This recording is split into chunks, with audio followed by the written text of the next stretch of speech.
अम्मा बाद अस्तगफिरुल्लाह ली व लकुम।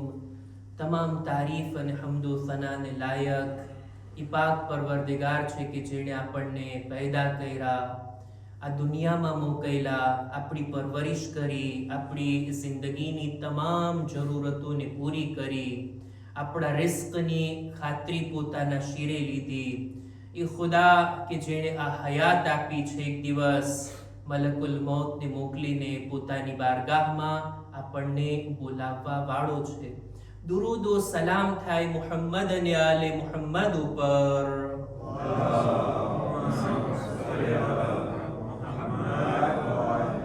કે જેઓ આપણી હિદાયત માટે અર્શ પરથી ફર્શ પર આવ્યા, જુદી જુદી સખ્તીઓને ઉઠાવ્યા, મુશ્કેલીઓને સહન કર્યા કે જેથી બંદાઓ ખુદાના રસ્તાને પામી લે, ખુદાની મરજી મુતાબિક અમલ કરે, પોતાની દુનિયાની સાથે સાથે આખિરતને પણ આબાદ કરે।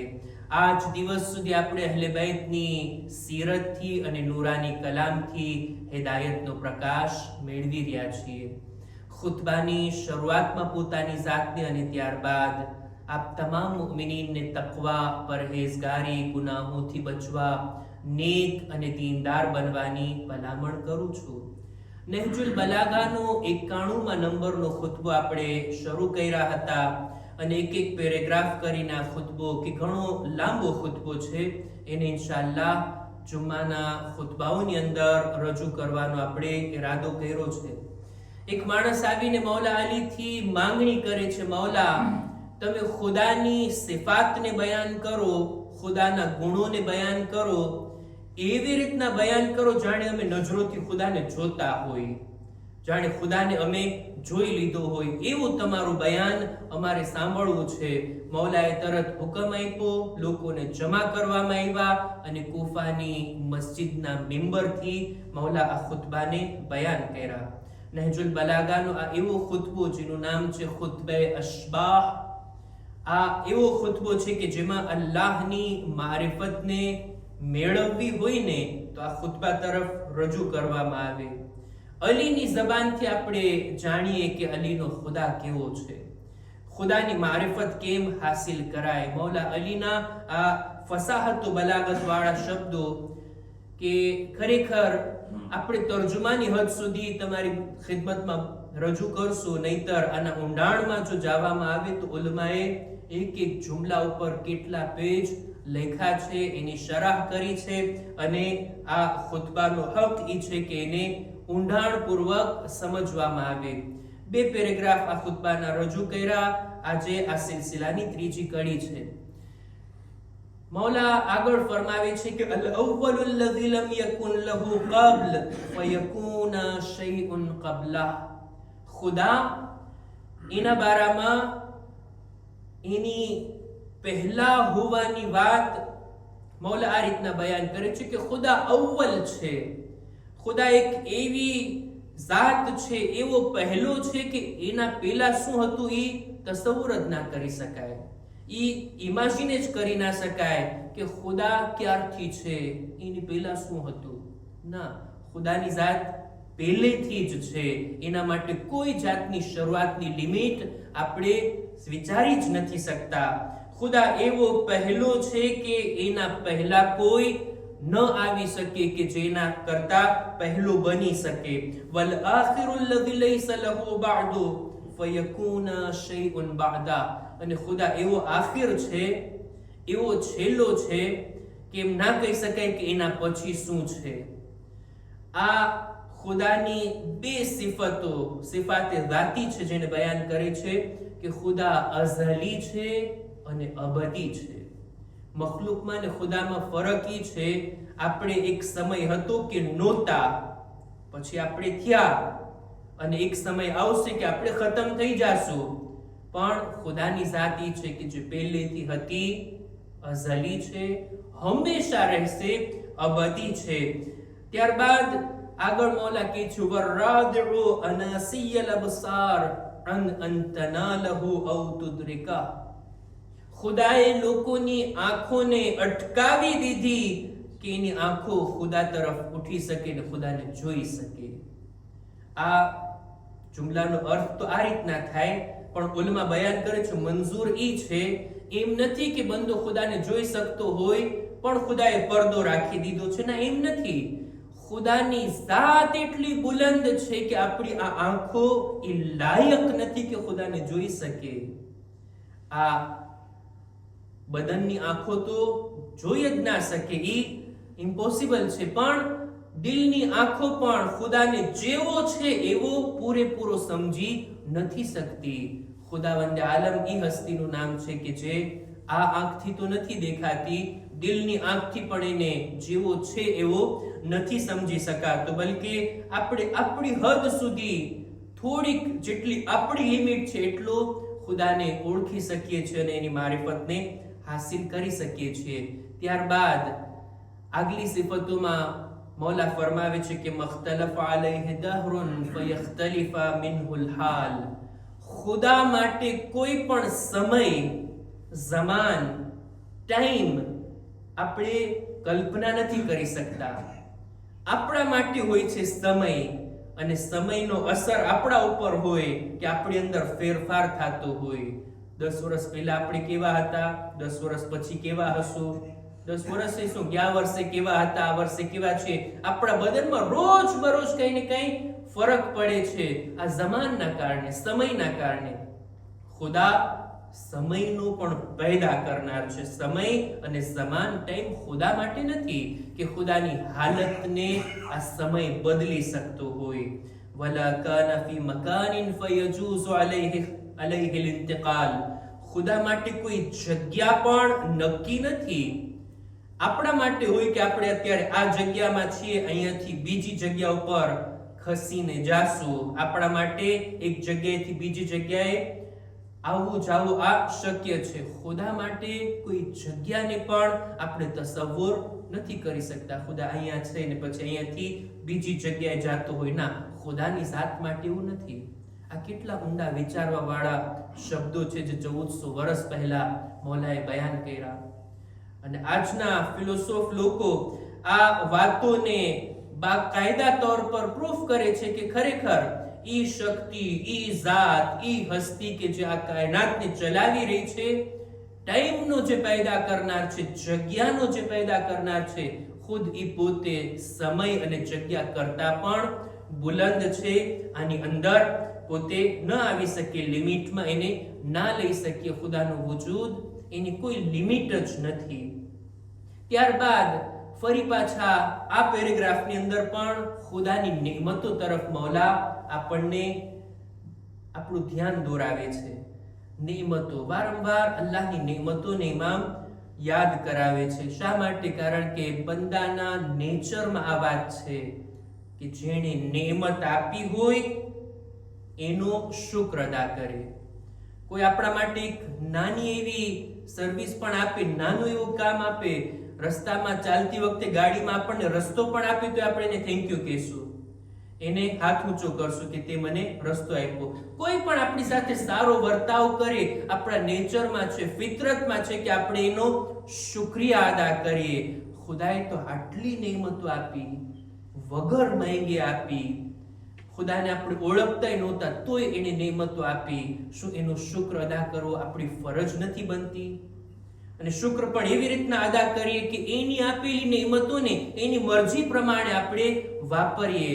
અને ઈ દીન કે જે ખુદાએ આપણને મોકલ્યો છે, પોતાનો સંદેશો જે આપણને માસુમીન મારફતે મોકલ્યો છે, એના ઉપર આપણે અમલ કરીએ. એટલે જ મૌલા વારંવાર અલ્લાહની નેમતોને આપણી સામે રાખે છે. ખુદાની નેમતોના બારામાં મૌલા અજીબ જુમલા ફરમાવે છે. મૌલા કહે છે વલૌ વહબમા તનફસત અનહુ મહાદિનુલ જિબાલ. હું તર્જુમો કરું આ પેરેગ્રાફનો. એવા સખ્ત શબ્દો છે, ફક્ત આ શબ્દોનો હું ગુજરાતી અનુવાદ કરું, બલકે ગુજરાતીનું ગુજરાતી કરીને તમને બયાન કરું તો મૌલા કહે છે કે જો ખુદા દુનિયાના તમામ પહાડોમાંથી નીકળવા વાળા ખજાના, દરેક સમંદરમાંથી નીકળવા વાળા મોતી, બધા જ સોના અને ચાંદી, બધા જ હીરા અને જવેરાત, આ બધા ખજાના જો કોઈને આપી દે ને તો પણ ખુદાની સખાવતમાં કંઈ ફરક નથી પડતો. ખુદાના ખજાનામાં કોઈ જાતની કમી નથી આવતી, કારણ કે ખુદાની પાસે અનલિમિટેડ કુદરત છે. એની કુદરતની કોઈ સીમા જ નથી. આપણને આખી દુનિયાના ખજાના આપી દેશે તો એના ખજાનામાં કંઈ ઘટવાનું નથી, કંઈ ઓછું નથી થવાનું. શા માટે? વલકાન ઇન્દહુ મિન ઝખાઇરિલ અનઆમ મા લા તુનફિદુહુ મતાલિબુલ અનામ. લોકોના માંગવાથી, લોકોના તલબ કરવાથી ખુદાના ખજાના ખાલી નથી થતા. અને ખુદા એ હસ્તીનું નામ છે કે જે બંદાને આપે છે, વારંવાર આપે છે. એના આપવાથી, લોકોના માંગવાથી ખુદાની સખાવતમાં કંઈ ફરક નથી પડતો. અને ખુદા એ જાતનું નામ છે કે વારંવાર બંદાઓ માંગતા રહે, વારંવાર એ આપતો રહે છે. એ વધારે માંગવાના કારણે ખુદા નારાજ નથી થતો. આ બંદાની સિફત હોય ને, કોઈ આપણી પાસેથી મદદ માંગે, એક ફેરે કરશું, પાછો આવે હજી આપશું, ત્રીજી ફેરે આવે, 4-5 વખત આવે.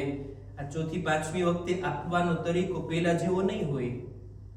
તને તો હું દીધે જ રાખું, આવે જ રાખે છે, મારી પાસે જ આવે છે, તું બીજા કોઈ પાસે નથી જાતો, બીજા કેવા શબ્દો. અને ક્યારેક કંટાળીને આપણે ના પણ પાડી દેશું.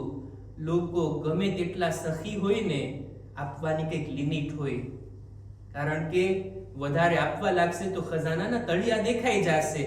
ખુદાની બારગાહમાં આવું નથી. બંદાઓ માંગતા રહે, વારંવાર માંગતા રહે, વારંવાર આજીજી કરતા રહે, અને ખુદા આપતો રહે છે. ન એની સખાવત ઓછી થાય છે, ખુદા નારાજ નથી થતો, કે ન તો એના ખજાનામાં કોઈ જાતની કમી આવે છે. આ બધી બાબતોને ધ્યાનમાં રાખી અને બંદાને જોઈએ કે જો માંગવું હોય ને તો એની પાસેથી માંગીએ, તલબ કરવું હોય ને એની પાસેથી તલબ કરીએ. દુનિયા વાળાઓ પાસેથી માંગવાથી નિરાશ થવા સિવાય બીજું કંઈ મળવાનું નથી. જ્યારે બંદો ખુદા પાસે માંગે છે, ખુદા પાસેથી તલબ કરે છે, તો ચોક્કસ મળવાનું છે, વધારે પણ મળવાનું છે. અને ખુદા જ્યારે આપે છે ત્યારે લોકોને માંગવાથી, લોકોના સવાલથી ખુદા નારાજ પણ નથી થતો. આ રીતના ઇમામ ખુદાની સિફાતના બારામાં હજી પણ વધારે બયાન કરે છે કે જેને ઇન્શાઅલ્લાહ આપણે આવતા ખુતબામાં કન્ટિન્યુ કરશું. અહેકામ અને મસાઇલની અંદર આપણી ચર્ચા હતી કુનૂતના બારામાં, કે જ્યારે નમાઝ આપણે પડતા હોય, વાજિબ હોય કે મુસ્તહબ હોય, દરેક નમાઝની બીજી રકાતના રૂકુમાં જવા પહેલા કુનૂત પડવું મુસ્તહબ છે. આ મુસ્તહબ બાબત છે, પણ એનો મતલબ એમ નથી કે જેમ આપણું દિલ ચાહતું હોય એમ આપણે કુનૂત પડીએ. એની અંદર પણ અમુક આદાબ છે, અમુક તરીકાઓ છે કે જેને ધ્યાનમાં રાખવા જરૂરી છે. મુસ્તહબ છે, કુનૂત ના પડો તો આપણી નમાઝમાં ફરક નથી પડતો, પણ જો કુનૂત પડવું હોય તો આ બધા આદાબ અને આ માનિયરને ધ્યાનમાં રાખીને કુનૂતને અદા કરવામાં આવે. સૌથી પહેલા તો એ કે કુનૂત જ્યારે આપણે પડીએ, કુનૂત પડવા પહેલા તકબીર કહે, અલ્લાહુ અકબર. તકબીર કહી પોતાના હાથને બુલંદ કરે, પોતાના હાથને નીચે લાવે, પછી કુનૂત માટે હાથ ઉઠાવે. જ્યારે તકબીર કહી દીધા આપણે, અલ્લાહુ અકબર, હાથને નીચે લાવે. મારી તરફ જોશો તો તમને આ મસલો બરાબર સમજાશે. હું બોલીને પણ બયાન કરું છું અને બતાવીને પણ. બીજી રકાતમાં રૂકુમાં જવા પહેલા તકબીર કહે, કાન સુધી હાથ લાવે, અલ્લાહુ અકબર, હાથ નીચે કરે, પછી કુનૂત માટે હાથ ઉઠાવે. અલ્લાહુ અકબર કહીને ડાયરેક્ટ કુનૂતમાં નહીં. આ અદબ છે. બીજું એ કે હાથને પોતાના ચહેરા સુધી ઉઠાવે, પોતાના ચહેરાની બરાબર લાવે, બંને હાથને જોડીને રાખે, અંગૂઠા સિવાય બધી આંગળીઓ ભેગી હોવી જોઈએ, અને હાથની હથેળીઓ સામે નહીં બલકે આસમાનની તરફ હોવી જોઈએ, જાણે કે કોઈ આપી રહ્યું છે ને આપણે લઈ રહ્યા છીએ, એવી રીતના કુનૂત કરવામાં આવે. આ એક વાત. બીજું, મકરૂહ છે કે ઇન્સાન ચહેરા કરતા વધારે હાથ ઉઠાવે. ઘણા લોકો એકદમ ઊંચા હાથ ઉઠાવીને માંગતા હોય, હાથ ફેલાવીને માંગતા હોય, આ મકરૂહ છે. કુનૂત પડ્યા પછી અલ્લાહુ અકબર કહી પરબારા રૂકુમાં, કુનૂત પડ્યા પછી મોઢા ઉપર હાથ ફેરવવો, સીના ઉપર હાથ ફેરવવો, આ બધું મકરૂહ છે. એનાથી બચવું જોઈએ. કુનૂત આપણે પડીએ છીએ કે આપણી નમાઝના સવાબમાં વધારો થાય, અને મકરૂહ કામ કરીને આપણે સવાબમાં ઘટાડો કરી નાખતા હોઈએ છીએ. તો કુનૂતના બારામાં હજી પણ અમુક બાબતો છે કે ઇન્શાઅલ્લાહ આપણે એને તમારી સામે રજૂ કરશું કે આ મુસ્તહબ ઇબાદતથી જેવો એનો હક છે, જેવા મસાઇલ કિતાબમાં લખવામાં આવ્યા, એને ધ્યાનમાં રાખીને આપણે ઇન્શાઅલ્લાહ નમાઝના આ ભાગને અદા કરી શકીએ. ખુદાની બારગાહમાં દુઆ ગુજારીએ, પરવરદિગારા અમારી ઇબાદતો, નમાઝો, દુઆઓને તારી બારગાહમાં કબૂલ ફરમા. ખુદાયા અમારા મા બાપના ગુનાહોને માફ કર, અમારી ઔલાદને નેક તૌફીક અતા કર. પરવરદિગારા દરેક મુમિનીન મુમિનાતની જાન, માલ, ઇઝ્ઝત, આબરૂની હિફાજત ફરમા. जो बीमार છે શિફા અને તંદુરસ્તી અતા કર. ખુદાયા અમારા બદનમાં પણ સલામતી આપી, દરેક રૂહાની જિસ્માની બીમારીથી અમને મહેફૂઝ રાખ. ઝમાનાના ઇમામના ઝુહૂરમાં તાજીલ ફરમા, અમારો શુમાર એમના સાથીઓમાં કર. ربنا تقبل منا إنك أنت السميع العليم